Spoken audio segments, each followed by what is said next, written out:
Press the bell icon on the YouTube app and never miss another update.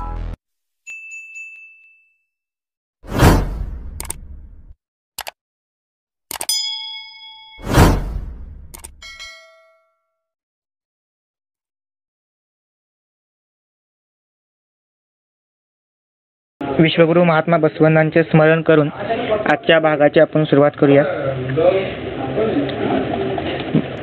बसवेशने बसवराजने बसवन्नने बसवतंदे बसव कृपानिधी बसव परमेश्वरीश्वरा बसव प्रमथादि देवा रक्षिसु बसवा रक्षिसु बसवा रक्षिसु बसवा. सर्वांना भक्तिपूर्वक शरणू शरणार्थी. विश्वगुरु महामानव महात्मा बसवण्णा बसवादी शरणांच्या पावन चरण कमलांना अनंत शरणू शरणार्थी. या गुगल मीटमध्ये उपस्थित सर्वांना माझा भक्तिपूर्वक शरणू शरणार्थी. आज आपण महात्मा बसवण्णा आणि शरणांच्या तत्वज्ञानातील एक महत्त्वाचा भाग म्हणजे तत्वमीमांसेचा भाग पाहणार आहोत. खऱ्या अर्थाने या जगाची उत्पत्ती कशी झाली, परमात्मा किंवा ईश्वर म्हणजे काय, त्याचे स्वरूप नक्की काय आहे, या सर्व प्रश्नांची उत्तरे आपण या भागामध्ये शोधण्याचा प्रयत्न करूयात. खऱ्या अर्थाने जगाच्या बाबतीमध्ये अनेक तत्वज्ञानाने अनेक प्रकारचे विचार हे आपल्यासमोर ठेवलेले आहेत. त्यापैकी काही प्रधान विचार आज आपण या भागामध्ये समजून घेऊया.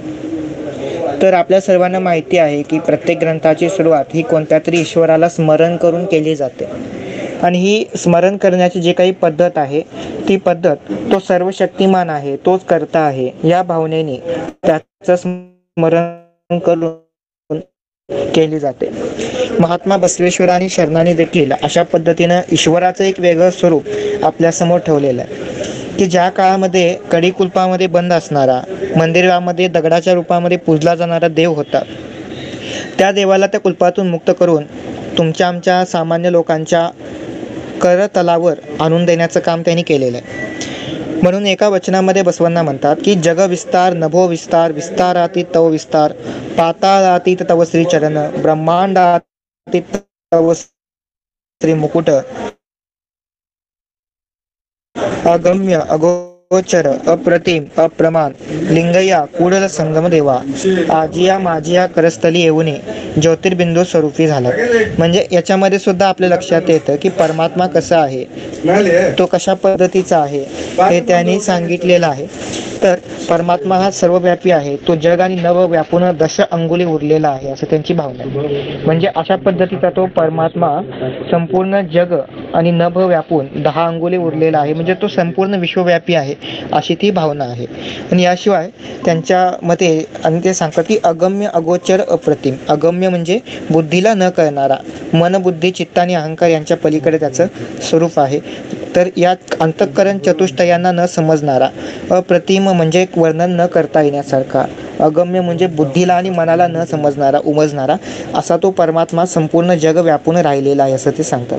म्हणजे या स्वरूपामध्ये ईश्वराचं अस्तित्व आतापर्यंत जर पाहिलं तर मूर्तीपूजा मानणारे किंवा मंदिराच्या व्यवस्था मानणारे लोक यांच्यामध्ये खूप फरक आहे की मूर्तीपूजा मानणारे साकार रूपामध्ये परमात्म्याची किंवा ईश्वराची पूजा करतात आणि मूर्तीपूजा न मानणारे निराकार निर्गुण आणि सर्वव्यापी परमात्म्याच्या स्वरूपामध्ये या सर्वांची पूजा करत असतात.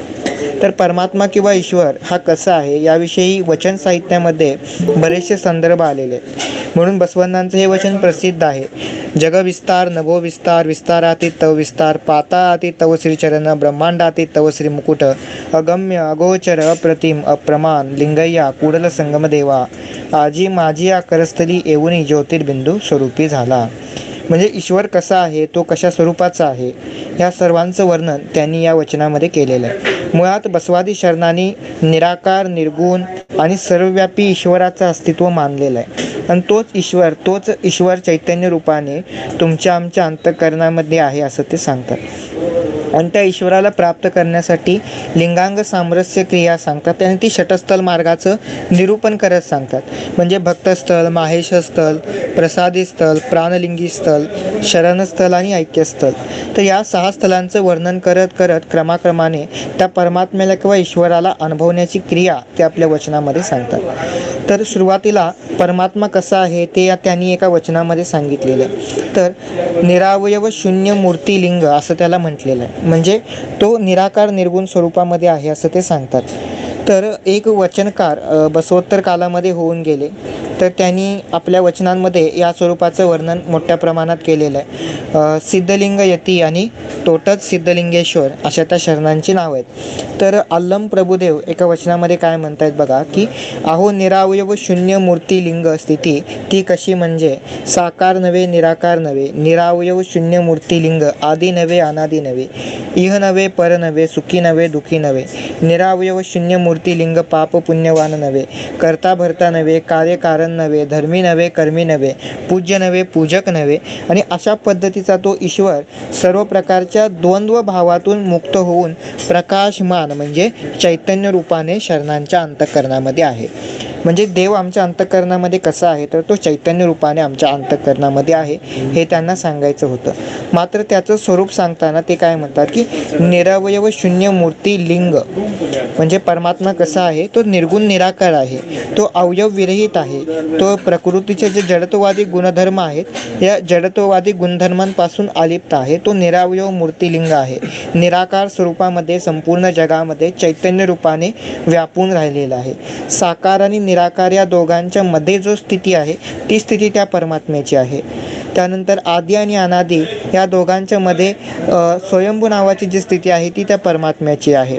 इह पर मध्ये सर्व व्यापित्व किंवा नित्यत्व जे आहे ते नित्यत्व त्याचं स्वरूप आहे.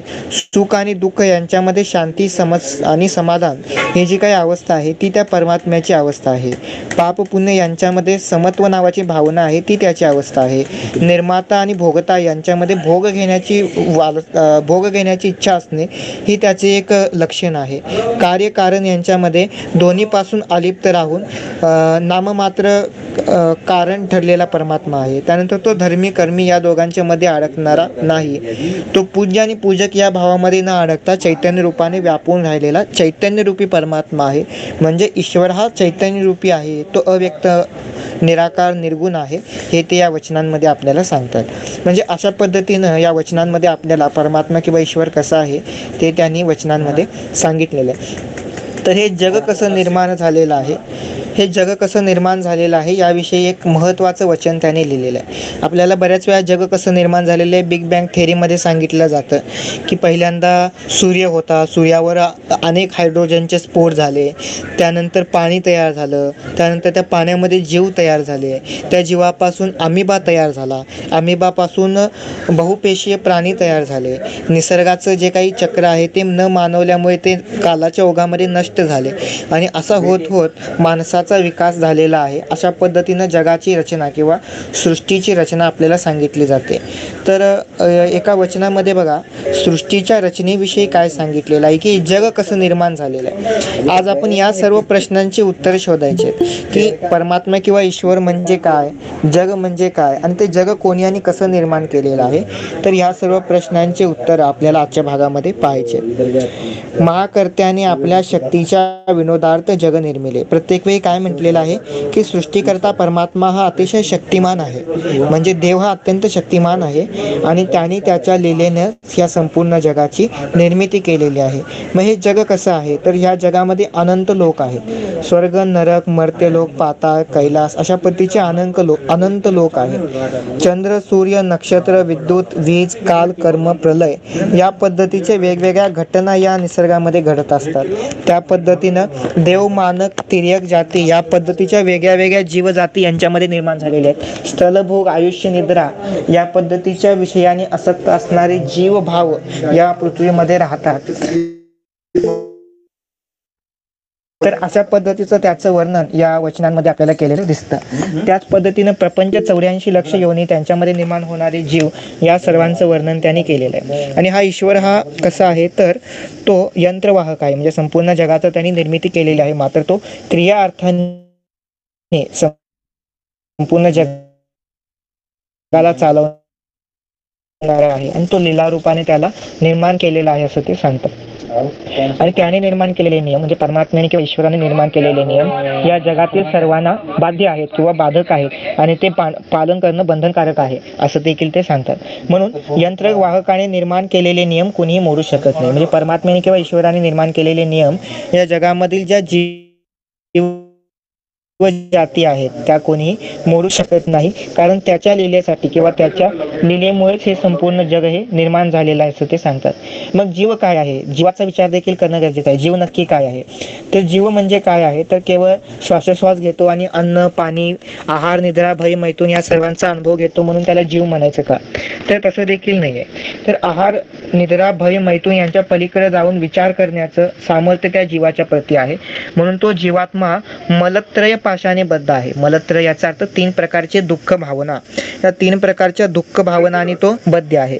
3 प्रकारची दुःख भावना कोणत्या आहेत, तर पहिल्यांदा व्यक्तीला ज्यावेळी पृथ्वीवर जन्म घेतला त्यावेळी त्याला स्वतःच्या शरीराविषयीचं आकर्षण, स्वतःच्या इच्छा पूर्ण करण्याविषयीचं आकर्षण आणि आपले जे काही नातेसंबंधी आहेत यांच्याविषयीच्या आसक्ती या सर्व निर्माण होतात आणि यातून 3 प्रकारचे मल निर्माण होतात. त्याला अनावमल, मायामल आणि कार्मिक मल असं म्हटलेलं आहे. अनावमल, मायामल, कार्मिक मल म्हणजे भावनांचं मल, मनाचे मल आणि शरीराचा मल, अशा पद्धतीनं 3 प्रकारचे मल व्यक्तीच्या शरीराच्या संबंधाने 3 प्रकारचे जे शरीर आहे सूक्ष्म कारण आणि स्थूल यांच्या संबंधात निर्माण होतात. तर संपूर्ण जीवात्मा किंवा संपूर्ण जे काही जीव या पृथ्वीवर आहेत ते अशा पद्धतीनं मलत्रय पाशाने बद्ध आहेत. म्हणून मलत्रय पाशाने बद्ध असणाऱ्या जीवाची मुक्तता करणारा हा परमात्मा खऱ्या अर्थाने पशुपती आहे, हे त्याचं स्वरूप आहे. म्हणजे संपूर्ण जगाची निर्मिती करून जगामध्ये असणाऱ्या सर्व लीला, सर्व घटना, सर्व प्रसंग, सर्व प्रकारच्या विस्तार घटना, त्याच पद्धतीनं जडत्ववादी घटना, चैतन्यवादी स्वरूप, चैतन्यवादी वस्तू पदार्थ या सर्वांची निर्मिती करून त्याचा भोग घेण्यासाठी एक शृंखला तयार करून शेवटी त्या पाशामध्ये जीवाला अडकून त्या पाशामधून देखील त्याला मुक्त करणारा पशुपती परमात्मा हा उद्धार करता आहे असं त्यांचं मत आहे. म्हणजे हे संपूर्ण जग ईश्वराने निर्माण केलेलं आहे, यावर बसवण्णा आणि शरणांचा विश्वास होता. ठीक आहे, तर आपण या भागाच्या शेवटी काही प्रश्न उत्तर जरूर घेणार आहे, तर त्यावेळी आपण थोडीशी चर्चा देखील या विषयांवर करूयात. म्हणजे ईश्वर हा सर्व शक्तिमान आहे आणि त्याने सर्व जग निर्माण केलेलं आहे असं ते सांगतात. मग संपूर्ण जगामध्ये अनुभवाला येणारे वनस्पती, प्राणी आणि मानव यांच्या ठिकाणी तो चैतन्य रूपाने आहे. झाडावरील पाने फळे झाडाच्या जीवनकाळी दिसते, तद्वत शिवामधील प्रकृती स्वभाव त्याच्या इच्छेनुसार आढळते. खेळ केल्यास उमापती, खेळ संभविता स्वयंभू महेश्वर. आलम प्रभुदेव काय म्हणतायत की ईश्वराचं स्वरूप नक्की कसं आहे, तर त्याच्या लीलेने संपूर्ण जगामध्ये वनस्पती प्राणी वगैरे सर्व काही निर्माण झालेलं आहे आणि त्यांच्यामध्ये त्याच्या पद्धतीच्या विकार वासना किंवा भावना उपभोगाची इच्छा निर्माण झालेली आहे प्रकृती गुणधर्मानुसार आणि त्याच्यानुसार ते वनस्पती किंवा प्राणी आपलं जीवन जगत आहे. तर अशा पद्धतीचं हे चक्र चालवणारा उमापती म्हणजे परमेश्वर जो आहे तो एक खेळ करणारा एक खिलाडी आहे असं तो म्हणतो. म्हणजे संपूर्ण जगाची निर्मिती करून जगाचा खेळ चालवणारा शिव हा एक खेळाडू आहे किंवा एक खेळ करणारा आहे असं ते सांगतात आणि हा खेळ संपून संपूर्ण जगाला त्याच्यापासून मुक्त करणारा तो स्वयंभू परमात्मा किंवा ईश्वर आहे असं देखील त्या वचनामध्ये ते सांगतात. तर 12व्या शतकामध्ये अक्क महादेवी नावाच्या एक शरणी होऊन गेल्या. बसवादी शरणांच्या वचनांचं खऱ्या अर्थाने वैशिष्ट्य काय आहे की ज्या काळामध्ये धर्मग्रंथ लिहिण्याचा, धर्मग्रंथ वाचण्याचा, धर्मग्रंथ सांगण्याचा हक्क अधिकार हा कोणत्याही अर्थाने स्त्रीला नव्हता, त्या काळामध्ये स्त्रियांनी धर्मग्रंथ लिहिलेले आहेत, धर्मग्रंथ वाचलेले आहेत, धर्मग्रंथांची चिकित्सा केलेली आहे. म्हणजे अशा पद्धतीनं धर्मग्रंथ लिहिण्याचा, वाचण्याचा आणि चिकित्सा करण्याचा हक्क अधिकार या भारताच्या भूमीवर भगवान बुद्धांच्या नंतर, महावीरांच्या नंतर बुद्ध आणि महावीरांच्या नंतर बसवण्णांनी पहिल्यांदा दिलेला आहे. म्हणून अक्क महादेवी ही उडुतडीवरून कल्याणला येते आणि तिने एका वचनामध्ये काय लिहिलेलं आहे की हे जग कसं निर्माण झालेलं आहे याविषयी अक्क महादेवी आपल्या वचनामध्ये काय लिहिते बघा. आपल्या विनोदासाठी आपण निर्मिले जग, म्हणजे ईश्वराला उद्देशून लिहिते, आपल्या विनोदासाठी आपण निर्मिले जग, आपण भटकला साऱ्या प्रपंची.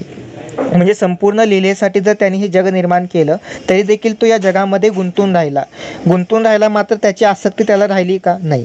म्हणून ते सांगतात की तो या प्रपंचामध्ये गुंतून राहिला. आपल्या विनोदासाठी आपण फिरवले सर्वांस अनंत दुःखात. म्हणजे केवळ त्यांनी त्याच्या लीलेसाठी संपूर्ण जगाला या सर्व संसार पाशामध्ये फिरवले किंवा संसार पाशामध्ये अडकवून ठेवले. असाच माझा चन्न मल्लिकार्जुन ऐसा परशिव, जगदविलास पुरे वाटल्यास माया पाश निवड. निवारी. मात्र तो परमात्मा कसा आहे, तर त्याला जर त्या लीलेचा कंटाळा आला तर तो काय करू शकतो, या संपूर्ण जगाचा जगदविलास किंवा लीला स्वरूपामध्ये प्रलय रूपामध्ये या जगाचा विनाश देखील करू शकतो. अशा पद्धतीचा तो सर्वशक्तिमान परमात्मा, त्याने संपूर्ण जग हे निर्माण केलेलं आहे असं ते सांगतात. जन्म बिल्म नसलेल्या देवा, आपणापासून आपणच शून्यात राहून स्वयंभू झाला की हो. बीजवृक्ष न्यायानुसार साकार निराकार आपण झाला की हो. समस्तास आपण मूळ झाला की हो. तुमची आगम्य स्थिती तुम्हीच जाणे देवा, तुमचा महिमा तुम्हीच जाणे देवा. स्वतंत्र सिद्धलिंगेश्वरा. तर स्वतंत्र सिद्धलिंगेश्वर हे बसवण्णांच्या नंतरच्या काळामध्ये होऊन गेलेले शरण आहे. म्हणजे महात्मा बसवण्णांचा कालखंड हा 900 वर्षापूर्वीचा, म्हणजे 12व्या शतकातला आहे. तर स्वतंत्र सिद्धलिंगेश्वर हे 12व्या शतकानंतर जन्माला आलेले किंवा 12व्या शतकानंतर होऊन गेलेले एक व्यक्ती आहे. आणि त्यांनी आपल्या वचनामध्ये हा ईश्वर किंवा देव कसा आहे याविषयी वचनामध्ये लिहिलेलं आहे. तर तो स्वयंभू आहे. ईश्वर हा स्वयंभू आहे. शून्यात राहून स्वयंभू झाला की हो. तो कसा आहे, शून्य स्वरूपाचा आहे. म्हणजे कोणत्याही प्रकारचे भावना त्यानंतर विषय विकार यांच्यामध्ये तो अडकणारा नाही, तर तो स्वयंभू स्वरूपाचा आहे असं ते सांगतात. तो शून्य स्वरूपाचा आहे, म्हणजे तो सर्व प्रकारच्या विषय विकार, तृष्णा, भ्रांती, भ्रम, अष्टमत, शररिपू या सर्वांपासून तो मुक्त. म्हणजे जीवाला जे प्रकृती मार्गाने प्राप्त होतात त्या सर्वांपासून तो मुक्त आहे. म्हणजे तो शुद्ध चैतन्य स्वरूपी शून्य रूपी आहे असं ते सांगतात. बीजवृक्ष न्यायानुसार साकार निराकार आपण झाला की हो. आपल्या सर्वांना माहिती आहे की जमिनीमध्ये आपण एखादं बीज रोपण करतो आणि त्या बीजापासून त्या बीज ज्या झाडाचं आहे त्या पद्धतीचं एक वृक्ष निर्माण होतं. म्हणजे जर आपण आंब्याची कोय जर जमिनीमध्ये पुरली तर त्याच्यापासून आंब्याचं झाड किंवा आंब्याचं तरू उत्पन्न होतं. त्याच्यापासून नारळाचं किंवा पिंपळाचं किंवा कडुलिंबाचं झाड उत्पन्न होणार नाही. म्हणजे ज्या पद्धतीचं बीज आहे त्या पद्धतीचंच त्या वनस्पतीचं स्वरूप निर्माण होतं. त्याच पद्धतीनं बीजवृक्ष न्यायानुसार ह्या संपूर्ण जग ज्या पद्धतीनं परमात्मा निर्गुण निराकार सर्वव्यापी सर्वासक्त आहे, सर्व शक्तिशाली आहे, त्या पद्धतीचा जीव निर्माण होतो असं ते सांगतात. आणि अशा पद्धतीनं साकार आणि निराकार या दोन्ही स्वरूपामध्ये संपूर्ण सृष्टीमध्ये परमात्मा हा भरून राहिलेला आहे.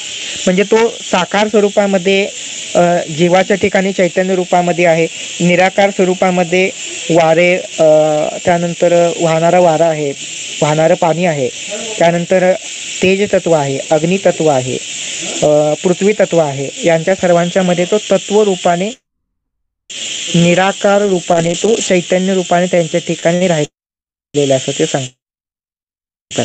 चैतन्य रूपाने आहे मात्र तो निराकार स्वरूपामध्ये आहे असं ते म्हणतात. आपणच झाला किंवा आणि अशा पद्धतीने साकार निराकार दोन्हीमध्ये चैतन्य रूपाने बीजवृक्ष न्यायाप्रमाणे ते व्यापून राहिलेले आहेत परमात्मा असं सांगतात. समजताच आपण मूळ झाला किंवा संपूर्ण जगाला सृष्टीला परमात्मा हे मूळ कारण आहे असं त्यांना सांगायचं आहे. तुमचा महिमा तुम्हीच जाणे स्वतंत्र सिद्धलिंगेश्वरमध्ये व्यापून राहिलेला आहे. संपूर्ण सृष्टीची रचना त्याच्यापासून झालेली आहे आणि विनाश देखील करण्याचं सामर्थ्य त्या सर्व शक्तिशाली परमात्म्यामध्ये आहे असं त्यांना सांगायचं आहे. तर अशा अर्थाचे काही वचन सिद्धांतसार ग्रंथामध्ये सृष्टीच्या रचनेच्या बाबतीमध्ये आहेत. आपल्या सर्वांना माहिती आहे, आपण सर्वजण महाराष्ट्रातून आहोत. महाराष्ट्रामध्ये सगळेजण सोलापूरला कधी ना कधी गेले असतील. तर सोलापूरला शिवयोगी सिद्धरामेश्वरांची समाधी आहे की जे कर्मयोगावर विश्वास ठेवणारे शरण होऊन गेलेले होते. मात्र त्यांनी त्यांचा मार्ग सोडून ते लिंगांग योगावर विश्वास ठेवून लिंगांग सामरस्याला प्राप्त करतात. अनुभव मंडपाचे ते तिसरे अध्यक्ष झालेले आहेत. तर त्यांनी आपल्या वचनांमध्ये काय लिहिलेलं आहे बघा. एकाच मातीपासून शेकडो मडकी होती, एकाच मनातून शेकडो क्रिया घडती, एकाच पित्यापासून शेकडो अपत्ये जन्मती, घनापासून घन अशा चिन्मय कपिलसिद्ध मल्लिकार्जुनातून शेकडो जग निर्माण झाले. म्हणजे ज्या पद्धतीने एकाच प्रकारच्या मातीपासून वेगवेगळी मडकी बनतात, एकाच मनापासून वेगवेगळ्या क्रिया करण्याचं सामर्थ्य माणसाच्या ठिकाणी निर्माण होतं, त्याच पद्धतीनं एकाच पित्याला असंख्य अपत्य निर्माण होतील. त्याच पद्धतीनं सर्व शक्तिशाली परमात्मा नावाच्या पित्याला संपूर्ण जगामध्ये असणारे जे काही 84 लक्ष योनीतील जीव आहेत हे सर्व अपत्य निर्माण झालेले आहेत आणि त्यानेच हे शेकडो प्रकारचे जग ते निर्माण केलेले आहे असं ते सांगतात. म्हणजे परमात्म्याने जगाची निर्मिती केली यावर शरणांचा विश्वास होता आणि तशा पद्धतीचं वर्णन या वचनांमध्ये आलेलं आहे. तर परमात्मा किंवा ईश्वर हा अज्ञेय आहे, म्हणजे त्याला आपण बुद्धी, मन, चित्त आणि अहंकार या 4 अंतःकरण चतुष्टयाच्या माध्यमातून जाणू शकत नाही. म्हणजे ईश्वराचं स्वरूप हे आपण मन, बुद्धी, चित्त, अहंकार या अंतःकरण चतुष्टयाच्या माध्यमातून जाणू शकत नाही हे शरणांना सांगायचं होतं. मात्र तो सर्वव्यापी आहे, सर्व प्रकारच्या साकार रूपामध्ये अनुभवाला येणार असला तरी देखील ते त्याचं मूळ स्वरूप नाही. म्हणजे तो अज्ञेय आहे, म्हणजे तो बुद्धीला न समजणारा मात्र अनुभवाला येणारा चैतन्य रूपी आहे असं त्यांना सांगायचं आहे. असुराच्या रुंड माला नाहीत, त्रिशूळ डमरू नाहीत, ब्रह्मकपाल नाही, भस्मभूषण नाही, वृषभ वाहन नाही, ऋषी समवेत नाही, संसार रथ चालवणाऱ्याची ओळख नाही, त्याचे नाव काय म्हणे सांगा, अंबिगर चौडय्या. अंबिगर चौडय्या हे 12व्या शतकातील शरण होते. नाव चालवण्याचा व्यवसाय ते करत होते. तर त्यांनी वचनांमध्ये काय म्हटलेलं आहे की पार्वतीचा पती म्हणजे शंकर आणि शिव म्हणजे निराकार निर्गुण परमात्मा यांच्यामध्ये भेद आहे किंवा यांच्यामध्ये अंतर आहे. शिव जो आहे तो असुरांच्या रुंडमाळा धारण करत नाही, तो त्रिशूळ डमरू धारण करत नाही, ब्रह्मकपाल धारण करत नाही, भस्मभूषण तो लावत नाही, विभूती म्हणजे भस्मभूषण म्हणजे विभूती लावणारा तो नाही, वृषभ वाहन म्हणजे नंदी त्याचं वाहन नाही, ऋषी समवेत राहून चर्चा करत नाही कारण तो सर्व प्रकारच्या गोष्टीपासून अलिप्त आहे. आणि अशा पद्धतीनं निर्गुण निराकार मात्र सर्वव्यापी परमात्मा चैतन्य रूपाने आहे.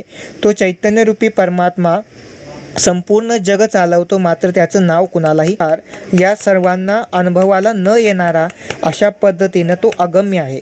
म्हणजे ईश्वर आहे मात्र तो कसा आहे, अगम्य स्वरूपामध्ये आहे असं ते सांगतात. म्हणजे मन, बुद्धी, चित्त आणि अहंकार या सर्वांना तो अनुभवता येणार नाही आणि अशा पद्धतीचं त्याचं स्वरूप आहे. रश्मी मॅडम म्यूट करता का? सनक सनकादी मुनिजनही न जाणती तुमचे मर्म, एका मागून एक अनेक अनेकाचे होऊन एक, साकार निराकारात एक राहत कपिल सिद्ध मल्लिकार्जुन. म्हणजे जग हे जे आहे, जग परमात्म्यापासून ईश्वरापासून जरी निर्माण झालेला असेल तरी साकार निराकार रूपामध्ये अनुभवाला येणारा परमात्मा एकच आहे हे त्यांना सांगायचं आहे.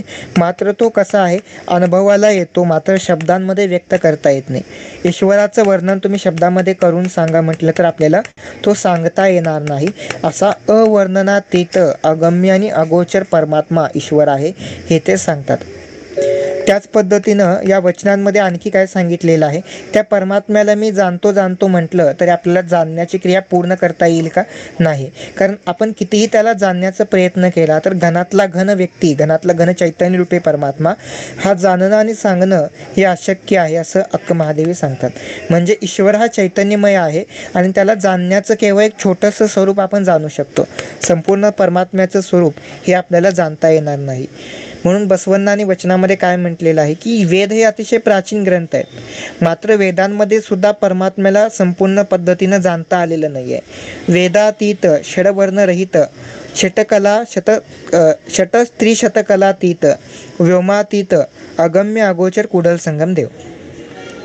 ईश्वराचं स्वरूप अगम्य आहे, मात्र ते कसं आहे तर वेदांना त्याचं स्वरूप जाणता आलं नाही. म्हणजे मन, बुद्धी, चित्त, अहंकार यांच्या पलीकडे जाणारा, साकार आणि निराकारामध्ये न अडकणारा तो परमात्मा आहे. तो बुद्धीला न समजणारा अगम्य स्वरूपाचा आहे असं ते म्हणतात. षडवर्णरहित म्हणजे 6 प्रकारचे जे काही रंग आहेत त्याच्यामध्ये पांढरा, लाल, हिरवा, तांबडा वगैरे अशा पद्धतीचे 6 रंग आहेत. तर 6 रंगांच्या मध्ये त्याचा रंग आपल्याला कोणताही सांगता येत नाही. एकूण 36 कला आहेत, त्या 36 कलांमधली अमुक कला परमात्म्याची आहे किंवा ईश्वराची आहे म्हणून आपल्याला सांगता येत नाही. तो व्योमातीत आहे, तो अगम्य म्हणजे बुद्धीला न कळणारा, अगोचर म्हणजे इंद्रियाला न अनुभवता येणारा अशा पद्धतीचा, सर्वव्यापी मात्र अनुभवता न येणारा म्हणजे बुद्धीला अनुभवता न येणारा मात्र चैतन्य रूपाने अनुभवाला येणारा सर्वव्यापी परमात्मा आहे असं ते सांगतात. तो साकार स्वरूपामध्ये नाही आहे, निराकारामध्ये देखील त्याला गणनी करता येणार नाही असं ते सांगतात. तो कसा आहे तर संपूर्ण जग व्यापून 10 बोटे शिल्लक राहिलेला आहे. नाद कारणे वेद निर्माण झाले, परी वेद स्वयंभू नव्हे थांब. शब्द कारणे शास्त्र निर्माण झाले, शास्त्र स्वयंभू नव्हेच थांब. पाषाण कारणे धर्म निर्माण झाले, धर्म स्वयंभू नव्हे थांब. अशा बोलाचे जंजाळ पसरुनी त्यास पाहिले, म्हणते तो अत्यतिष्ठत दशांगुल, तो कसा सापडेल अंबिगर चौडय्या. हे अंबिगर चौडय्यांचं वचन आहे. काय म्हटलेलं या वचनामध्ये? नादामुळे वेद निर्माण झाले. सामवेद हा नादातून निर्माण झाला असं सांगितलं जातं. मात्र ते वेद स्वयंभू आहेत का? नाही. कारण नाद हा स्वयंभू आहे. नादापासून वेदांची निर्मिती झाली. शब्दांच्या निर्मितीतून शास्त्र निर्माण झाले, म्हणजे शास्त्र देखील स्वयंभू नाहीत. पाषाणामुळे वेगवेगळ्या प्रकारचे धर्म म्हणजे क्रिया निर्माण झाल्या किंवा धर्म निर्माण झाले, म्हणजे धर्म देखील स्वयंभू नाहीत. पाषाण हे त्याला कार्य आहे आणि धर्म हे कारण आहे. अशा बोलाचे जंजाळ पसरून त्याच पाहिले, म्हणजे अशा पद्धतीनं वर्णन करून परमात्म्याला अनुभवले म्हणून सांगतात. म्हणजे शास्त्रामध्ये अनुभवले, वेदामध्ये अनुभवले, धर्मामध्ये परमात्म्याला अनुभवले म्हणून सांगतात. मात्र तो परमात्मा शास्त्र, धर्म आणि वेद यांच्या पलीकडे जाऊन 10 बोटे शिल्लक राहिलेला आहे. म्हणजे सर्वांना काही व्यापून, म्हणजे स्वर्ग, मर्त्य, पाताळ या सर्वांना व्यापून तो 10 बोटे शिल्लक राहिलेला परमात्मा कुणाला जाणता येईल का असं ते विचारतात. म्हणजे परमात्मा हा सर्वव्यापी आहे आणि त्याला इंद्रियांच्या माध्यमातून आणि मन, बुद्धी, चित्त, अहंकार या अंतःकरण चतुष्टयाच्या माध्यमातून जाणता येणार नाही. बुद्धीच्या पलीकडे अगम्य असं त्याचं स्वरूप आहे असं ते सांगतात. तर असा हा परमात्मा किंवा ईश्वर हा सर्वव्यापी आहे. संपूर्ण जग व्यापून तो राहिलेला आहे, हे त्यांनी वचनांमध्ये सांगितलेलं आहे. सकल निष्कल रूपी मिळून तूच अससी देवा, म्हणून सकलही तूच, निष्कलही तूच देवा. विश्वतो चक्षु तूच देवा, विश्वतो मुख तूच देवा, विश्वतो पाद तूच देवा, विश्वतो बाहू तूच देवा, कुडल संगम देवा. म्हणजे संपूर्ण जग व्यापून जगाचे डोळे, कान, नाक, जीभ, त्वचा, अवयव किंवा पंचमहाभूत तत्व, सकल निष्कल रूपामध्ये असणारी जडत्ववादी गोष्टी आणि चैतन्यरूपी गोष्टी सर्व काही परमात्मा आहे. म्हणजे तो परमात्मा संपूर्ण जग व्यापून राहिलेला आहे.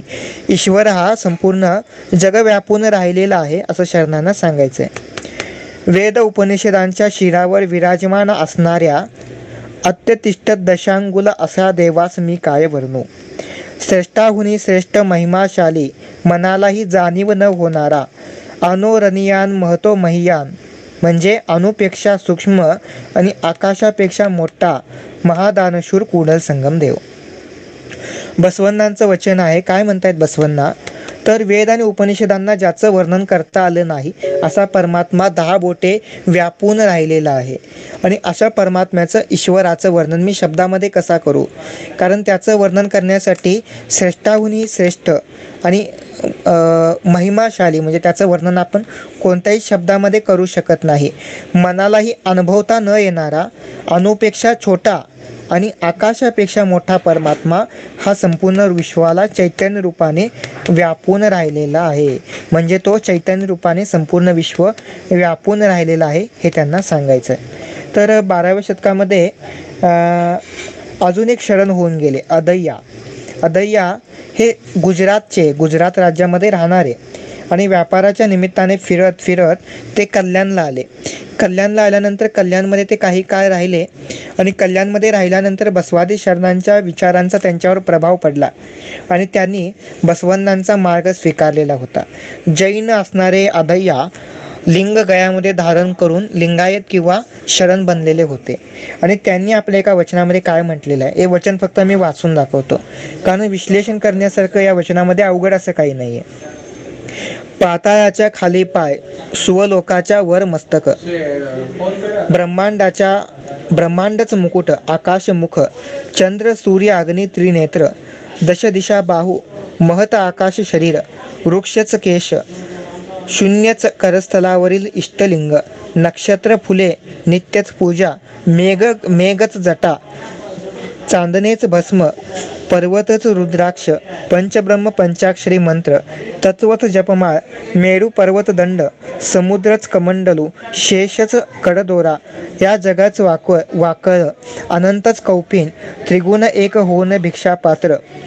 म्हणजे 3 गुण जे आहे सत्व रजत तम, या 3 गुणांना एक करणं म्हणजे या तिघांच्या पलीकडे त्याचं स्वरूप आहे. 3 गुण विरहित आहे असं ते सांगतात. म्हणजे ते त्याचं भिक्षापात्र आहे. चतुर्युगेच गमन, वीजच अग्नी शरीर कांती, विद्युत कडाडणे म्हणजे त्याचा आवाज आहे, वेदागमे म्हणजेच वाक्य आहेत, ज्ञानमुद्रा म्हणजे त्याचा उपदेश आहे, पृथ्वी हे त्याचं सिंहासन आहे, रात्रंदिवस त्याचा राजवाडा आहे, शिवज्ञान त्याचे ऐश्वर्य आहे, निराकार तृप्ती अशा चैतन्यरूपी जंगमास मी नमो नमो म्हणतो सौराष्ट्र सोमेश्वरा. म्हणजे तो परमात्मा संपूर्ण जगामध्ये अशा पद्धतीनं व्यापून राहिलेला आहे. अक्क महादेवी एका वचनामध्ये काय म्हणतात, सारे वन तुम्हीच, वनातील देवदारू वृक्ष तुम्हीच, या वृक्षात संचारणारे हिंस्त्र पशुही तुम्हीच, चन्न मल्लिकार्जुन सर्वत्र भरून असता मज का दर्शन न देशी. म्हणजे तो परमात्मा संपूर्ण विश्व व्यापून राहिलेला आहे, हे अक्क महादेवींना या वचनामध्ये सांगायचं आहे. म्हणजे परमात्मा हा सर्वव्यापी आहे यावर शरणांचा विश्वास होता, मात्र तो निर्गुण निराकार आहे आणि तो चैतन्य रूपामध्ये जीवामध्ये आणि जगामध्ये दोन्हीकडे व्यापून राहिलेला आहे असं ते सांगतात. तर अशा पद्धतीनं बोंता देवी, अल्लम प्रभुदेव या सर्वांची वचनं आपल्याला परमात्मा हा विश्वव्यापी आहे, तो चैतन्य रूपाने जगाला व्यापून राहिलेला आहे हे सांगतात. म्हणजे आजपर्यंत ईश्वराचं एखादं स्वरूप आपल्याला सांगितलेलं होतं. ईश्वर हा कसा आहे तर तो साकार स्वरूपामध्ये आहे. तो कसा आहे तर मूर्तीच्या स्वरूपामध्ये पूजला जाणार आहे. तो कसा आहे तर अमुक प्रकारच्या वर्णनामध्ये बसणारा आणि पुराण ग्रंथांमध्ये वर्णित केलेला असा आहे. मात्र बसवण्णा आणि शरण सांगतात की तो परमात्मा किंवा ईश्वर हा अशाही पद्धतीनं साकार रूपामध्ये दगडाच्या मूर्तीच्या रूपामध्ये अनुभवाला येणारा नाही, तर तो चैतन्य रूपामध्ये निराकार निर्गुण आणि विश्व व्यापून राहिलेला आहे असं ते सांगतात.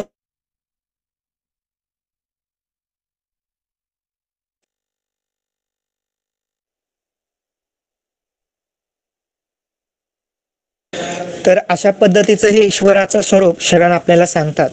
संपूर्ण जगताची उत्पत्ती या ईश्वराने केलेली आहे. त्याच पद्धतीनं जगाची उत्पत्ती करणं, जगाचा विकास करणं आणि जगाचा विनाश करणं या पद्धतीच्या सर्व क्रिया आहेत त्या परमात्म्याला लागू पडतात. म्हणजे संपूर्ण जग हे ईश्वराने निर्माण केलेलं असलं तरी देखील त्याची निर्मिती करणं, त्यांचा सांभाळ करणं आणि त्यांचा विनाश करणं ह्या सर्व परमात्म्याच्या लीला आहेत किंवा परमात्म्याचं काम आहे असं ते सांगतात. म्हणजे तो या तिन्ही प्रकारच्या घटना स्वसामर्थ्याने करू शकतो असा हा शक्तिशाली परमात्मा देव आपल्या शरणांनी मानलेला आहे. तर अशा अर्थाचं एक वचन आपल्याला वचन साहित्यामध्ये सापडतं. तर या वचनामध्ये ते काय म्हणतायत बघा, की परमात्मा किंवा ईश्वर जो आहे, सर्व शक्तिमान ईश्वर जो आहे, तो संपूर्ण जगाची निर्मिती करतो आणि त्याचा नाश देखील करतो, त्यांचं पालन देखील करण्याचं काम तो करतो. तुमच्या सत्यस्थितीचा अंत कोणाचा लागला, म्हणजे परमात्म्याने जगाची उत्पत्ती केली याचा खऱ्या अर्थाने अर्थ कुणाला समजला असं ते विचारतात. 14 भुवने सगळे तुमच्याच ताब्यात, त्याने 14 भुवने स्वतः निर्माण केलेली आहे. संपूर्ण जग त्याने निर्माण केले आहे. तुमच्या समदेव आहे का कपिल सिद्ध मल्लिकार्जुन. म्हणजे अशा पद्धतीनं जग निर्माण करणारा देव दुसरा कोणी, अशा पद्धतीनं परमात्म्याने जग निर्माण केलेलं आहे असं ते सांगतात. पुढे त्यांनी काय म्हटलेलं आहे की समुद्रावर भूमी न विरघळणारी ठेवली, चौतरा छप्पर नसता आकाश उभे केले, अहो देवा शिवा तुमच्याशिवाय इतर देवास अन्य शक्य असेल का. म्हणजे संपूर्ण मानवाच्या कल्याणासाठी या जगामध्ये ज्या काही कल्याणकारी गोष्टी आहेत, म्हणजे आपण जर अन्न खायचं म्हटलं तर वेगवेगळ्या प्रकारच्या वनस्पती आहेत की त्या वनस्पतींपासून आपण अन्न पदार्थ बनवत असतो. तर या अन्न पदार्थ निर्माण करण्याचं काम देखील त्यानेच केलेलं आहे आणि या अन्न पदार्थांची निर्मिती करून त्यामधून जीवाचं भरण पोषण करणं ही देखील परमात्म्याची एक लीला आहे असं ते सांगतात. मग या संपूर्ण जगामध्ये जगाची उत्पत्ती करून त्याचं पालन करणं या दोन्ही क्रिया करणारा परमात्मा आहे. म्हणून जेडर दासीमय्या नावाचे एक शरण होते की जे वस्त्र विणायचं काम करायचे. बसवेश्वरांच्या बरोबर एक व्यक्ती होते की जे वस्त्र विणायचं काम करायचे. त्यांनी आपल्या वचनामध्ये काय म्हटलेलं आहे, वृषभारूढ करता एक साऱ्या जगास, बैलाने पिकवलेले धान्य उपभोगणारे देव सर्व तुमच्या घरचे चाकर. म्हणजे काय म्हटलेलं आहे की संपूर्ण जग हे परमात्म्याने ईश्वराने निर्माण केलेलं आहे आणि त्या जगामध्ये जो काही बैल नावाचा जो काही पशु आहे त्या पशुच्या माध्यमातून जे काही पीक उत्पन्न केलेलं आहे ते पीक उत्पन्न करण्याचे जे काही क्रिया आहे ती क्रिया देखील परमात्मा स्वतः त्यांच्याकडून करून घेतो असं ते म्हणतात. सारे जग गायीच्या मिंद्यात, नर सुर सर्वजण गायींच्या मिंद्यात, समस्त जीवनाचा आधार गोमय, गोकुळाचा मालक गोपतीधर, गोप्राण स्वरूप गोविंदाचा मालक नारायण प्रिय रामनाथा. तर एक शरण होऊन गेले, त्यांचं नाव आहे नारायण प्रिय रामनाथा. म्हणजे हे त्यांच्या वचनामध्ये त्यांनी काय म्हटलेलं आहे की संपूर्ण जग ज्या गोष्टीच्या उपभोगाचा म्हणजे गायीपासून दूध, दुधापासून तूप, तुपापासून वेगवेगळे अन्नपदार्थ बनवण्याचा प्रयत्न करतं. म्हणजे गायीवर अवलंबून असणे किंवा अन्नपदार्थांवर अवलंबून असणारे जे काही जीव आहेत ते अन्नपदार्थ त्या परमात्म्याने निर्माण केलेले आहेत आणि त्याचा उपभोग देव आणि मानव हे दोन्ही घेत असतात.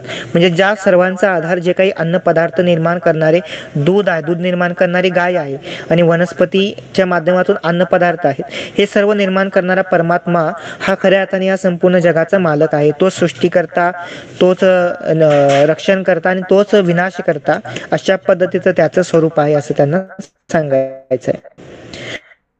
तर हा परमात्मा सर्व शक्तिशाली आहे, तो सर्वश्रेष्ठ आहे असं त्यांनी सांगितलेलं आहे. म्हणजे आतापर्यंत देवाने सर्व लीला केल्या हे त्यांनी बऱ्याच वेळा वर्णन करून सांगितलेलं आहे. आणि तो इतका शक्तिशाली आहे, इतका सर्व शक्तिशाली आहे की जगातील सर्व क्रिया त्याला सोडून घडू शकत नाही हे त्यांना सांगायचं आहे. द्रव्य तूच, द्रव्यार्थीही तूच, शब्द तूच, शब्दार्थीही तूच, सकल तूच, निष्कल तूच, निष्कल सकलात्मक शिवही तूच, यांच्यामध्ये भेदभाव आहे का? म्हणजे द्रव्य निर्माण करणारा आणि द्रव्याचा उपभोग घेणाराही तूच आहे, शब्द निर्माण करून शब्दांचे अर्थ सांगणाराही तूच आहेस, सकल स्वरूपामध्ये निर्माण करणारा आणि निष्कल रूपामध्ये अनुभवाला येणारा परमात्मा ईश्वर तूच आहे, सकल निष्कलात्मक परिपूर्ण शिव चैतन्य रूपी शिव परमात्मा देखील तूच आहे. मग तुझ्यामध्ये आणि इतर जगामध्ये कोणत्याही प्रकारचा भेद करता येईल का असं ते विचारतात. म्हणजे बघा आपल्याला बऱ्याच वेळा सांगितलेलं आहे की अग्निस्तम, वायुस्तम, सूर्यस्तम, चंद्रमास्तम, ब्रह्मभूर्भुवस्वरम असं आपण वाचतो. तर याच्यामध्ये संपूर्ण जगामध्ये ज्या काही गोष्टी आहेत त्या सर्व कोण आहेत तर ब्रह्म किंवा परमात्माच आहे आणि तो परमात्मा सर्व शक्तिशाली आहे अशी भावना वचनांमध्ये आलेली आहे. सकल निष्कलात्मक तत्वे तुमच्यातच समरस होती. म्हणजे जे काही साकार निराकार तत्व आहेत हे परमात्म्याच्या ठिकाणीच लीन होतात, एकरूप होतात. तथापि सर्व देहधारी अंगधारी वेगवेगळे वस्त्र धारण करते. केवळ त्या परमात्म्याची लीला म्हणून संपूर्ण जगामध्ये या वेगवेगळ्या प्रकारचे 84 लक्ष जीवही निर्माण झालेले आहेत. द्रव्यार्थींच महादेवो द्रव्य रूपो महेश्वरः इतिनम भेदनं नास्ति सर्व रूप सदाशिवः. म्हटल्या कारणे नाद तूच, बिंदू तूच, कला तूच, कलातीत गुहेश्वरा. काय म्हटलेलं आहे? प्रभुदेवांचं वचन आहे, द्रव्य निर्माण करणारा तूच, द्रव्य रूपामध्ये अनुभवाला येणाराही तूच आणि त्या द्रव्यांचं निर्माण करून त्या द्रव्यांचं स्वरूप भेद सांगणाराही तूच परमात्मा चैतन्य रूपामध्ये नादबिंदू कला रूपामध्ये संपूर्ण जगाला व्यापून राहिलेला आहे असं त्यांना सांगायचं आहे. आणि हा परमात्मा किंवा ईश्वर कसा आहे तर हा जन्म मरण विरहित आहे. म्हणजे हा स्वयंभू परमात्मा आहे, त्याला जन्म किंवा मरण अशा पद्धतीचं कोणतंही बंधन त्याला नाही आहे. म्हणजे तो स्वयंभू आणि चैतन्य रूपी आहे असं त्यांना सांगायचं आहे. हा चैतन्य रूपी परमात्मा कसा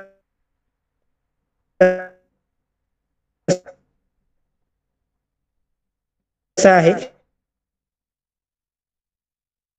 तर त्याला माता पिता नाहीये. म्हणजे आंबेडकर चौधरी आपल्याला काय म्हणतात की हा परमात्मा कसा आहे, माता पिता नसणारा स्वयंभू असा आहे, त्याला परिवार नाही, पती पत्नी नाही, अशा पद्धतीचा हा परमात्मा स्वयंभू स्वरूपी टिकणारा असा तो आहे. अमूल्य अप्रमाण अगोचर लिंग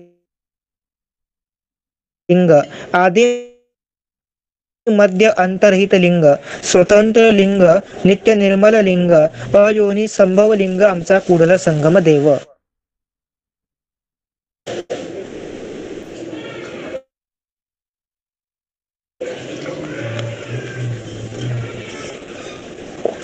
तर देव किंवा ईश्वर कसा आहे तर तो अमूल्य आहे. म्हणजे तो कोणत्याही पद्धतीने त्याचं आपण वर्णन करू शकणार नाही. तो अप्रमाण आहे, म्हणजे त्याला आपण कोणत्याही मापामध्ये किंवा कोणत्याही स्वरूपामध्ये मोजून किंवा सांगू शकणार नाही. अगोचर म्हणजे इंद्रियांना अनुभवाला न येणारा तो आहे.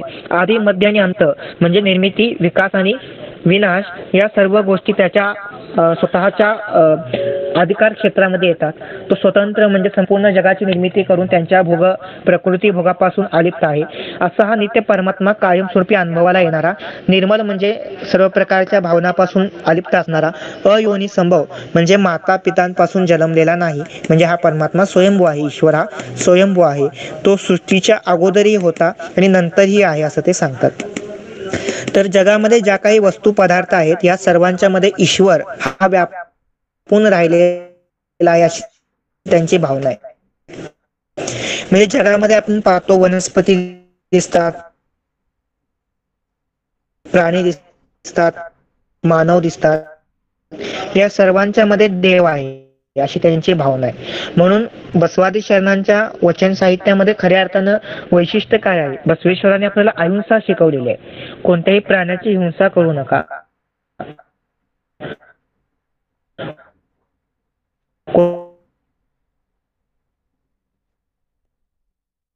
कोणत्याही जीवाला त्रास देऊ नका असं त्यांनी सांगितलेलं आहे. त्याच पद्धतीनं कोणत्याही वनस्पतींची पानं तोडून लिंगाची पूजा करण्याची गरज नाही आहे.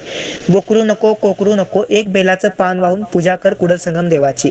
मात्र ते बेलाचं पान जे आहे ते कसं आहे तर झाडानं ज्यावेळी नको म्हणून जमिनीवर टाकलेलं आहे ते पान तुम्ही उचलून त्या परमात्म्याची कराची पूजा केली पाहिजे. म्हणजे हा परमात्मा कसा आहे, संपूर्ण जगामध्ये चैतन्य रूपाने हा परमात्मा गुप्त रूपाने व्यापून राहिलेला आहे.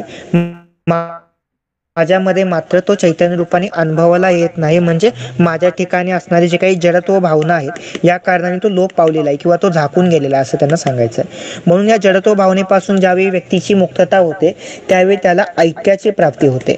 म्हणजे आपल्या सर्वांना माहिती आहे की आपण म्हणतो की माणूस मेला म्हणजे तो कैलासवासी झाला किंवा माणूस मेला म्हणजे तो वैकुंठवासी झाला असं आपण म्हणतो, किंवा तो अमुक लोकांमध्ये गेला असं आपण सांगतो. म्हणजे ही जी काही पद्धत आहे ही पद्धत सांगताना त्याला कोणत्या तरी ठिकाणी स्थान मिळालं आपण सांगतो. त्याच पद्धतीने शरण काय म्हणतात की माणूस मेला म्हणजे तो काय झाला तर तो ऐक्याला म्हणजे आपल्या मूळ स्वरूपाला प्राप्त झाला. कारण लिंगायत धर्मामध्ये कोणत्याही पद्धतीनं कैलासाचं अस्तित्व मान्य केलेलं नाहीये, त्यांनी कोणत्याही पद्धतीनं वैकुंठाचं अस्तित्व मान्य केलेलं नाहीये, त्यांनी कोणत्याही पद्धतीनं स्वर्ग नरकाचं अस्तित्व मान्य केलेलं नाहीये. कारण व्यक्ती जीवनामध्ये जे काही भले बुरे कर्म करतो त्याला त्याच्या कर्माचं फळ या जीवनामध्येच भोगायला प्राप्त होतं. म्हणजे मृत्यूच्या नंतर त्याला त्या कोणत्याही प्रकारचं फळ प्राप्त होत नाही, तर जिवंतपणीच तो त्याचा अनुभव घेत असतो. म्हणून मृत संकल्पना त्यांना मान्य नव्हता. म्हणून या कर्माचं फळ त्यांना या जन्मामध्ये जिवंतपणी भोगायला मिळतं असा त्यांचा विश्वास होता.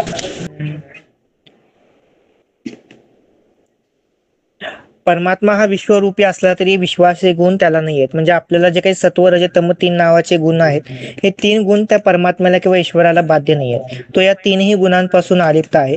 म्हणून त्यांनी वचनांमध्ये काय म्हटले की परमात्मा हा 3ही गुणांपासून अलिप्त आहे. आपल्याला वेगवेगळ्या प्रकारचे भोग भोगण्याची इच्छा निर्माण होते, मात्र ईश्वर हा निर्गुण आहे. तो निर्गुण असल्या कारणाने त्याला कोणत्याही सत्व रज तम 3ही गुणांची बाधा त्या ईश्वराला होत नाही. निर्गुण महादेव म्हटल्यानंतर गुणरहित आहे, गुणरहित नव्हे का? तो आत्मज्ञानाचा सगुण असे परी जगातील जीवजंतूंना तो निर्गुण असे, जाणत्यास तो निर्गुण असे परी सगुण समस्त गुणांचा अग्रगण्य पाहक कपिल सिद्ध मल्लिक.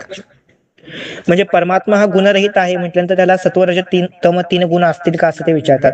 म्हणजे त्याला 3ही गुणांची बाधा नाहीये. तो सत्वगुणी देखील नाहीये, तो रजगुणी देखील नाहीये, तो तमोगुणी देखील नाहीये. तो या 3ही गुणांपासून तो अलिप्त आहे. तो आत्मज्ञानाला म्हणजे माणसाच्या अंतरंगामध्ये असणाऱ्या चैतन्याला सगुण रूपामध्ये चैतन्य रूपामध्ये अनुभवाला जरी येत असला तरी तो जीवजंतूंना निर्गुण रूपामध्येच अनुभवता येतो. कारण त्याला व्यक्त करता येत नाही, शब्दामध्ये सांगता येत नाही. आणि अशा पद्धतीचा सगुण आणि वेगवेगळ्या गुणांनी युक्त परमात्मा हा खऱ्या अर्थाने कसा आहे तर निर्गुण निराकार आहे. सत्व रज तम 3ही गुणांपासून तो अलिप्त आहे असं ते सांगतात. या संपूर्ण जगाची जरी उत्पत्ती त्या ईश्वराने केलेली असली तरी जग म्हणजे ईश्वर नाहीये.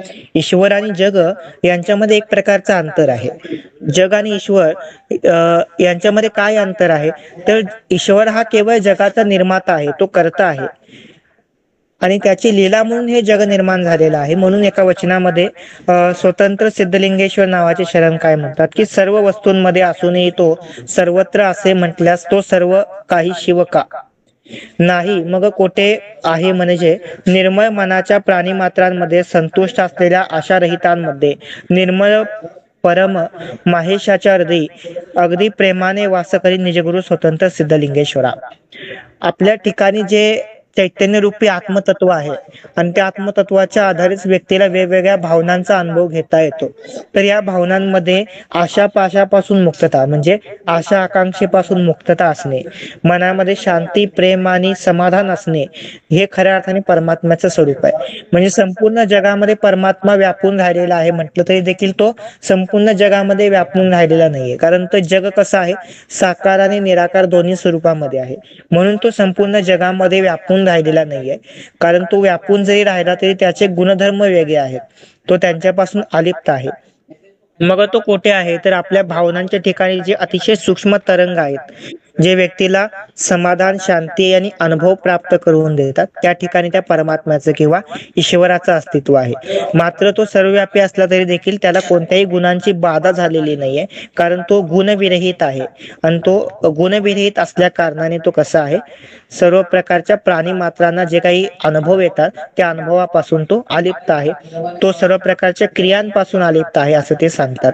तो तुमच्या आमच्यामध्ये शांती चैतन्य रूपाने वास करतो आणि अशा पद्धतीचा परमात्मा जीवाच्या शरीराच्या त्यागानंतर त्याचं शरीर सोडून मूळ स्वरूपाला प्राप्त करतो असं त्यांचं एक मत आहे. तर आपण सर्वांनी सदाचारानं आचरण केलं पाहिजे. चांगलं आचरण करणं किंवा चांगलं जीवन जगणं हे अतिशय महत्वाचं आहे. आणि चांगलं सदाचारानं जीवन जगणं म्हणजे धर्मात्म्याचं लक्षण आहे. आणि असे जे धर्मात्मे आहेत त्यांच्यामध्येच परमात्मा वास करतो असं ते सांगतात. जयी स्थये काष्टी पाशाणी महात्मा वसे म्हणते. अनुरेणू तृष्ण काष्ट या सर्वांमध्ये शिव आहे म्हणते. कबूल नाही, हे मुळीच कबूल नाही, कारण शरणांपासी तो असे. भक्त काय मम काय म्हणे, देह तो दासोह परिपूर्ण असे. सदहृदयामध्ये सिंहासन होऊनी अलग्न होई कली देवरय्या. कली देवरय्या हे वचनांकित आहे मडिवाळ माचीदेव नावाच्या शरणांचं. वेगवेगळे व्यवसाय करणारे व्यक्ती बसवेश्वरांच्या अनुभव मंडपामध्ये होते. त्यांच्यामध्ये परीट जातीतून आलेले मडिवाळ माचीदेव होते. ते या वचनामध्ये काय म्हणतात, की जयीस्थयी काष्टी पाशाणी महात्मा वसे म्हणतात. म्हणजे जयीस्थयी काष्टी पाशाणी सद्गुणाने युक्त असे व्यक्ती आहेत असं आपण सांगतो. अनु रेणू तृणक्राष्ट यांच्यामध्ये शिव म्हणजे परमात्मा आहे असं आपण सांगतो. म्हणजे परमात्म्याच्या ठिकाणीच तो आहे असं आपण सांगायला पाहिजे का असं ते विचारतात. पण हे मान्य नाही. का मान्य नाही, कारण शरण जे आहे ते सदाचाराने युक्त असं आचरण करतात, कधी कुणाला फसवत नाही, लांडी लबाडी करत नाही, सन्मार्गाने आपलं धनार्जन करतात, सन्मार्गाने मिळवलेल्या धनाच्या आधारे शाकाहारी जीवन जगतात, अहिंसा युक्त आणि दयापूर्ण जीवन ते जगतात. आणि अशा जीवन जगणाऱ्या व्यक्तींच्या ठिकाणी त्यांच्या हृदयाच्या ठिकाणी तो परमात्मा राहतो असं ते सांगतात. म्हणजे ईश्वर कुणाच्या हृदयामध्ये आहे, तर चांगलं जीवन जगणाऱ्या किंवा सदाचारी जीवन जगणाऱ्या व्यक्तींच्या हृदयामध्ये तो परमात्मा राहतो असं ते सांगतात. म्हणजे एका वचनामध्ये बसवनाने काय म्हटलेलं आहे, की ईश्वर हा कसा आहे, तर तो अतिशय विश्वव्यापी आहे, मात्र तो शरणांच्या हृदयामध्ये राहतो. धरणीला श्रेष्ठ म्हणावे तर धरणीला श्रेष्ठ कसे म्हणू, कारण धरणी तर शेषनागाच्या फण्यावर तरलेली आहे. शेषनागाला मी श्रेष्ठ कसे म्हणू, कारण शेषनाग हा पार्वतीच्या करंगईमध्ये अंगठी बनवून राहिला. पार्वतीला मी कसे श्रेष्ठ म्हणू, कारण पार्वती त्या ईश्वराच्या डाव्या मांडीवर बसली. ईश्वराला मी कसे श्रेष्ठ म्हणू, कारण ईश्वर हा शरणांच्या अंतरंगामध्ये चैतन्य रूपाने आहे, म्हणून शरण सर्वश्रेष्ठ आहे. म्हणजे शरणांच्या अंतरंगामध्येच तो परमात्मा राहतो हे बसवण्णा आणि शरणांना वचनांमध्ये सांगायचं. म्हणून आपण सर्वांनी सदाचारानं आचरण करणं, चांगल्या मार्गाने धन मिळवणं आणि त्या चांगल्या मार्गाने मिळवलेल्या धनाचा सत्कार्यासाठी वापर करणं हे गरजेचं आहे. तरच आपल्या अंतरंगामध्ये असणारा परमात्म्याचा अनुभव आपल्याला येऊ शकेल. आपल्या सर्वांना माहिती आहे की ब्रह्मा, विष्णू, शिव, देवी या पद्धतीने वेगवेगळ्या रूपामध्ये भारतामध्ये देवांची पूजा करण्याची पद्धत आहे. मात्र या वेगवेगळ्या रूपामध्ये पूजा करण्यापेक्षा देव हा एकच आहे अशा पद्धतीने विश्वास ठेवून एकाच देवाची आपण पूजा केली पाहिजे. आपल्या गळ्यामध्ये असणारे जे काही चैतन्य रूपी इष्टलिंग आहे हे त्या सृष्टीकर्ता परमात्म्याचंच लिंग आहे किंवा त्याचं स्वरूप आहे असं आपण समजलं पाहिजे. मालक तूच, शाश्वत तूच, साऱ्या जगास जाहीर करून पुरस्कार देतो. महादेव महादेव यापुढे शब्द नसती. पशुपती जगाचं एकच देव आहे. स्वर्ग मर्त्य पाताळ यामध्ये एकच देव आहे, कुडल संगम देव. म्हणजे देव एकच आहे असं ते सांगतात. म्हणजे वेगवेगळ्या रूपामध्ये देवाची पूजा करण्याची गरज नाही. झाडाच्या रूपामध्ये, नदीच्या रूपामध्ये, अग्नीच्या रूपामध्ये अशा पद्धतीनं देवांची वेगवेगळी पूजा करू नका असं ते सांगतात. म्हणजे देव हा एकच आहे यावर शरणांचा विश्वास होता आणि त्या एकाच देवाची पूजा आपण केली पाहिजे. वेद स्वयंभू म्हणून बाद करणाऱ्या भल्या माणसा ऐक बाबा. वेद हे खऱ्या अर्थाने स्वयंभू आहेत असं तुम्ही सांगता, पण ऐक, वेद हे स्वयंभू नाहीत. का स्वयंभू नाहीत? एको देव रुद्रो न द्वितीय. म्हणजे वेद काय सांगतात? एकच देव आहे, रुद्र नावाचा दुसरा देव नाही. या उक्तीवर विश्वास ठेवावा हो. हे वेदाचे एक वाक्य आहे, त्याच्यावर विश्वास ठेवावा असं ते म्हणतात. ओम द्यावा भूमी जनन एक देव, रुद्रो न द्वितीय असतो. मात्र दुसऱ्याच वेळी आपण ज्यावेळी विश्वास ठेवतो त्यावेळी ते काय सांगतात की देव हा एकच आहे, तो जमिनीपासून निर्माण झालेला आहे आणि रुद्र हा दुसरा नाही असं ते सांगतात. मग वेदांमध्येच अशा पद्धतीचे जे भिन्न वाक्य आलेले आहेत यांच्यामुळे पूजा करणाऱ्या साधकांच्या मनामध्ये संभ्रम निर्माण होतो आणि त्यांच्यामध्ये देव एक का दोन यांच्यामध्ये ते कोणत्याही पद्धतीनं जाहीर निर्णय देऊ शकत नाही. म्हणून देव एकच आहे यावर तुम्ही विश्वास ठेवा असं ते सांगतात. तर अशा पद्धतीने ईश्वराचं स्वरूप ते सांगत असताना पुढच्या भागामध्ये ते म्हणतात की ब्रह्मा, विष्णू, रुद्र हे जे काही आपण देव म्हणून पूजा करतो तर खऱ्या अर्थाने हे देव नाहीत. कारण का? तर यांना देखील परमात्मा ईश्वराने म्हणजे सर्व शक्तिशाली परमात्म्याने निर्माण केलेलं आहे आणि सर्व शक्तिशाली परमात्म्याने या सर्वांना निर्माण करून तो या संपूर्ण जगाच्या लीलेपासून अलिप्त राहिलेला आहे. आणि ब्रह्मा, विष्णू, रुद्र हे केवळ त्या देवाचे सेवक आहेत, म्हणजे देवाचे नोकर आहेत. कोण? ब्रह्मा, विष्णू, रुद्र हे त्या सर्व शक्तिशाली देवाचे नोकर आहेत. निर्माण करता ब्रह्मा असल्यास तुम्हास पूजावे, रक्षण करता विष्णू असल्यास तुम्हास पूजावे, तुम्हास काही अर्पावे, लय करता रुद्र असल्यास तुम्हीच त्याचे महत्व सांगावे. लीलेसाठी कोणी असेना, आमचा शिव नाना लीला मूर्ती आहे, याचा प्रकाश तुम्हीच आहात निकळंक मल्लिकार्जुना. तर हे काश्मीरचे राजे, पूर्वाश्रमी काश्मीरचे राजे मोरिगे मारे यांचं वचन आहे. ते काय म्हणतात की ब्रह्माला जर आपण पूजा केली तर ब्रह्माने निर्माण केलं म्हणून सांगता, पण ब्रह्म या जगताचा निर्माता नाहीये.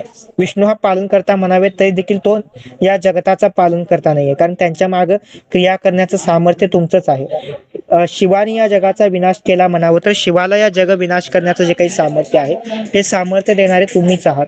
म्हणून या संपूर्ण लीलांचे कारण करते तुम्हीच आहात. तुम्ही लीला मूर्ती आहात. हे सर्व केवळ नाममात्र आहेत. म्हणून ब्रह्मा, विष्णू, रुद्र हे केवळ त्या ईश्वराचे सेवक आहेत असा त्यांचा विश्वास या वचनांमध्ये आहे. म्हणजे देव एकच आहे आणि ब्रह्मा, विष्णू, रुद्र या देव नाहीत, तर ते केवळ देवाचे सेवक आहेत असे ते सांगतात. तर अष्टतनू मूर्ती नावाची एक संकल्पना येते. अष्टतनू म्हणजे 8 प्रकारचे शरीर, यांच्यामध्ये अग्नी, पंचमहाभूते, आकाश, आत्मा आणि परमात्मा अशा पद्धतीनं 8 गोष्टींचा समावेश होतो. अष्टतनू मूर्तींना लिंग म्हणतात. हे सगळे कोण माहिती नसे. आधीचा पुत्र अतीत, अतीताचा पुत्र आकाश, आकाशाचा पुत्र वायू, वायूचा पुत्र अग्नी, अग्नीचा पुत्र जल, जलाची कन्या पृथ्वी, पृथ्वीचा पुत्र सूर्य, सूर्याचा पुत्र चंद्र, चंद्राचा पुत्र शरीर, शरीराचा पुत्र आत्मा. अशा अष्टतनू रीतीने उत्पत्ती असे. अजात जनित आमच्या कुडल संगम देवास माता पिता नाही. म्हणजे अष्टतनू मूर्तीपासून ईश्वराची निर्मिती झालेली नाहीये, मात्र अष्टतनू मूर्ती या ईश्वरापासूनच निर्माण झाले असं त्यांना सांगायचं. कारण अष्टतनू मूर्ती म्हणजे काय आहे तर त्या ईश्वरापासून आधी निर्माण झाले. आधीपासून अतीत, अतीतापासून आकाश, या क्रमाने शेवटी आत्मा हे निर्माण झालेलं आहे. म्हणजे भूमी, आप, तेज, वायू आणि आकाश ही पंचमहाभूते आणि सूर्य, चंद्र आणि आत्मा हे 3 गोष्टी. तर या 3 + 5 अशा पद्धतीने 8 अष्टतनु मूर्ती हे सर्व ईश्वरापासून निर्माण झालेले आहेत. म्हणजे अष्टतनु मूर्ती देव नाहीत, तर त्या ईश्वरापासून निर्माण झालेल्या गोष्टी आहेत असं त्यांना त्या वचनांमध्ये सांगायचंय. पुढे एका वचनामध्ये काय म्हणतायत बघा, इतर शूद्र देव देव नाहीत. आपण बऱ्याच वेळा मारी, मसनी किंवा ज्योतिबा, खंडोबा या प्रकारच्या देवांची पूजा करतो. मात्र हे देव देव नाहीत, तर ते केवळ एक देवाचे स्वरूप आहेत किंवा परमात्म्याचे सेवक आहेत. मारिकांबा देवीचे व्रत बांधुनी गयात घेती, कर्जफेड करण्यास विकुनी खाती, कर्जफेडीसाठी गहाण ठेवती, आमचा पुढे संगम देव विकत न घेई, गहाण न ठेवताई. म्हणजे हे सर्व देव जे आहेत हे संकट समयी नाश पावतात, मात्र परमात्मा किंवा ईश्वर जो आहे हा कधीही नाश पावणारा देव नाही असं ते सांगतात. म्हणजे तो परमात्मा कसा आहे, इतर देवतांप्रमाणे तो देव नाही आहे, तो सर्वव्यापी सर्व शक्तिशाली आहे. संकटाच्या समयी नाश पावणारा किंवा विकला जाणारा अशा पद्धतीचा तो देव नाही, अशा पद्धतीचं त्याचं स्वरूप नाही, तर तो शरणांना आनंद रूपामध्ये अनुभवाला येणारा परमात्मा किंवा ईश्वर आहे. मडके देव, सूप देव, रस्त्यावरचा दगड देव, कंगवा देव, धनुष्याची दोरी देव, शेर देव, वाटी देव, देव देव म्हणता या जगामध्ये असंख्य देव निर्माण झाले, मात्र देव हा एकच आहे हे तुम्ही लक्षात ठेवलं पाहिजे असं ते सांगतात. अजून पुढे काही वचन आहेत. मोक्ष म्हणजे काय या संदर्भामध्ये त्यांनी सांगितलेलं आहे. आपल्याला वेगळ्या वेगळ्या दर्शनामध्ये वेगवेगळ्या प्रकारच्या मोक्षाच्या संकल्पना दिसतात, मात्र बसवण्णांनी लिंगांग सामरस्य याला मोक्ष असं म्हटलेलं आहे. आपण आपले जे काही अंतःकरण चतुष्टय आहे, अष्टमद आहे, पंचविषय विकार आहे, यांच्यापासून मुक्त होणं आणि आपल्या मूळ स्वरूपाचा अनुभव घेणं म्हणजे खऱ्या अर्थाने मोक्ष आहे असं ते सांगतात. म्हणून अक्क महादेवी काय म्हणतात, लिंग म्हणे लिंगायक्य न म्हणे, संग न म्हणे संगती न म्हणे, झाले न म्हणे होणार न म्हणे, लिंगायक्य झाल्यावर काही न म्हणे चन्न मल्लिकार्जुना. म्हणजे लिंगायक्याची स्थिती नक्की काय आहे, आपल्या मूळ स्वरूपाला जाणणं ही खऱ्या अर्थाने लिंगायक्याची स्थिती आहे. तर याला शरणानी मोक्ष असं म्हटलेलं आहे. पुढे आपण ज्यावेळी वचनांचं अध्ययन करत जाऊ त्यावेळी या गोष्टींचा मी खुलासेवार विस्तार करून तुम्हाला सांगेन. तोपर्यंत आज आपण या ठिकाणी थांबूया. आज आपण जगाचं स्वरूप नक्की काय आहे, ईश्वर म्हणजे काय आणि जग आणि ईश्वर यांच्यामध्ये काय प्रकारचे संबंध होते यावरचा भाग पाहिलेला आहे. पुढे आपण मोक्ष म्हणजे काय, मोक्षाचे स्वरूप काय आहे, इष्टलिंग म्हणजे काय, प्राणलिंग म्हणजे काय, प्राणलिंग इष्टलिंगामध्ये भेद काय आहे, लिंगांग यांचा संबंध नक्की काय आहे, जीवाची निर्मिती कशी झाली, हे आपण पुढच्या कोणत्या